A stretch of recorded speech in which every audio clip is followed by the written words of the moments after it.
What's happening, everybody? It is Friday. Greg Ehrenberg here from Odd Chopper, breaking down the best bets of the day in Odd Chopper. So if you guys could do me a favor, just come and like the video, subscribe to the YouTube channel. I'm going to be doing something a little bit different today because I want to look at UFC 291 and the best projected bets in Odd Chopper for the event because it's one of my favorite UFC pay-per-views that we have of the entire year. So I wanted to look at some of the top bets there and really dig into them.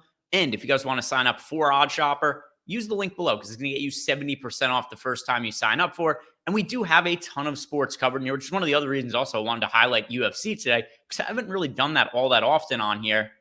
And if you look at all the different bets that we have in here, we have bets for college sports, for NBA, baseball, UFC, NHL, tennis, golf, NFL, EPL. So not everything is in season right now, but around the clock, you are going to get throughout the year access to all different sports at any given time. And they're going to be plus EV bets. They're going to help you make some money. So let's talk about UFC 291 and some of the top projected bets on the board. Starting with number one, the main event, Dustin Poirier, Justin Gaethje over 2.5 rounds. We have the fair line projected at minus 130. The best available line is minus 122 at PointsBet. If we look at some of the other books that have playable lines here, FanDuel has it at minus 126, so I think that's probably going to be the one that is most accessible to most of you.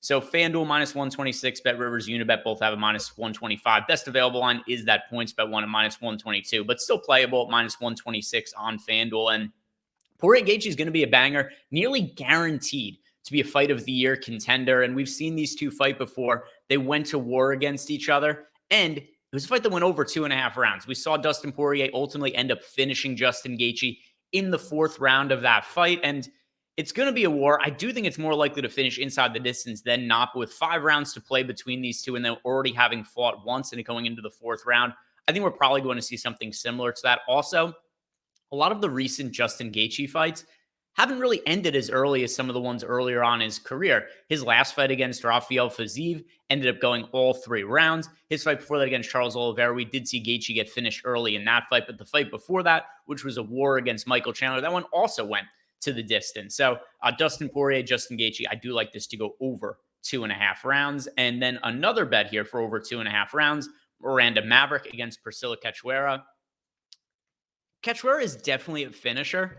But with that said, I don't really think this is the best matchup for her. I think it really does favor Miranda Maverick. And how I expect this to play out is I think we're going to see a very strong wrestling attack from Miranda Maverick. And usually what we see from her is if she does have a wrestling advantage in her fights, she's able to land takedowns, hold top position, and really grind out control time that way. So she looked terrible in her last fight against Jasmine Jasudavicius, but with that said, it still went the distance. This is plus money to go the distance. And I do think she's going to be able to neutralize the power of Priscilla Cachoeira by implementing her wrestling and grappling. The only thing we really have to be concerned by is could she potentially submit Cachoeira and finish her on the mat? Yes, but I don't think it's the most likely outcome. We're getting plus money for over 2.5 rounds. The other thing that could happen too, Miranda Maverick could wear down Cachoeira. Maybe she finishes her late in the 3rd round. And that would still be over 2.5 rounds here. So Miranda Maverick, I like her to bounce back here in this spot against Cachoeira after a performance against Jasmine Jasudavicius.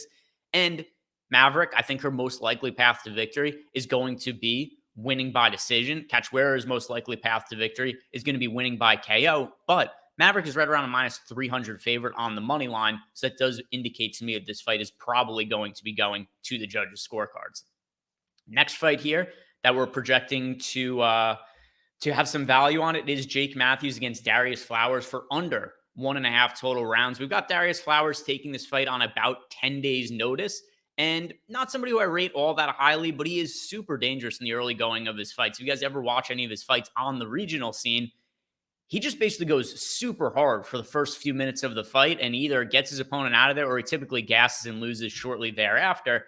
And this is also a fight card that's taking place at altitude at Salt Lake City. And if you guys watched the last fight card at Salt Lake City, it was the first fight that was headlined by Kamaru Usman and Leon Edwards, where, Usman was winning basically the entire fight until the later stages of the final round, gets knocked out with the head kick by Leon Edwards. And one thing that was really notable about that card was the amount of fighters that gassed out. So you have a fighter here in Darius Flowers who typically only has a few minutes of cardio. And now on top of that, he's fighting at altitude and is taking this fight on very short notice. Here's what I think happens here. Most likely, Jake Matthews is able to finish Darius Flowers fairly early. But something else that could happen here is Darius Flowers, knowing his cardio limitations, he might just go balls to the wall the first couple of minutes of the fight, which he typically does anyway, try to get Jake Matthews out of there, just totally blow his wad in the first couple of minutes. So I think this fight finishes pretty early, and somebody in here, either Darius Flowers gets finished by submission or Jake Matthews gets knocked out. More likely it's going to be Jake Matthews finishing Darius Flowers by submission. I like a finish in this spot, though, and an early one. One other fight here to talk about, Bobby Green against Tony Ferguson. And two fighters who are definitely on the downside of their career. Traditionally, Tony Ferguson has been extremely durable, but he's not that guy anymore. I love Tony Ferguson. It sucks to see him fight in the way that he has his last few fights because he looks completely washed, particularly in his last fight against Nate Diaz. He was not really able to do anything effective in that fight. And then, of course, the fight before that, he got knocked out with a brutal upkick by Michael Chandler. So I don't really think Tony Ferguson can take all that much damage anymore. He's had some really bizarre incidents in his personal life, also outside of the octagon, which I think also really makes me question just how committed he is to fighting at this point in his career. He's old. He's had a million fights. He's taken a ton of damage. Even when Tony Ferguson was in his prime, he was pretty regularly getting knocked down and hurt in fights, getting cut up. He was bleeding in them, but he had tremendous cardio. He was able to weather the storm and rally back. I just don't know he has that in him at this point in his career. So I do like Bobby Green to finish Tony Ferguson via knockout, probably in the first or second round. All right, so that was a little overview of some of the UFC bets that we have projected well here in Odd Chopper. And if you guys like that kind of stuff, just let me know because I could cover UFC more frequently on Fridays as we head into the weekend. And now we'll also look at Prize Picks and we'll look at the Parlay Builder, which is going to pop up with a lot of baseball bets for the upcoming day as well. So Friday, we do have a full baseball slate. And if you guys have any other questions for me or want to leave some feedback on what it is you'd like to see me talk about more, we have Chalkboard. It is a totally free to download chat app where we post some additional bets in there and answer any questions you guys have. Let's look at Prize Picks now. One of the other things that we cover here in Odd Chopper, and we have a 6-leg flex parlay today with a 12% expected EV. It is Luis Suarez under 1.5 total bases, Ozuna, Machado, Gleyber Torres, and Jarren Duran, all for under 1.5 total bases, and then under 18.5 outs for Max Scherzer against his former team, the Washington Nationals. So all unders here on Prize Picks. Some other ones that are popping up as well over here, because you could always take out different props that you dislike and add in other ones here that you might like. And these are other ones that we've projected to perform fairly decently here, sorted by their expected win rate. So stuff like Brandon Williamson over 14.5 total outs. We've got Brandon Miller for under 6.5 total strikeouts. So any of that stuff that you guys find appealing in here, you could always see how that changes the expected EV and the win rate. Let's look at the Parlay Builder. Here is one for DraftKings, but going to have to take out some college football lines because, as we've talked about here, a lot of the college football lines that we have in here that are top projected ones are pretty far out. But let's see what we could build, mixing in some tennis in here. And yeah, not all that much popping up on DraftKings unless we include those way off college football bets. So let's go and do this for FanDuel, and same deal. Let's remove these and build a FanDuel parlay for today. Michael Harris plus 105 to record a run. I'll also add in here the Poirier Gaethje over 1.5 total rounds. Matt Chapman to record a hit.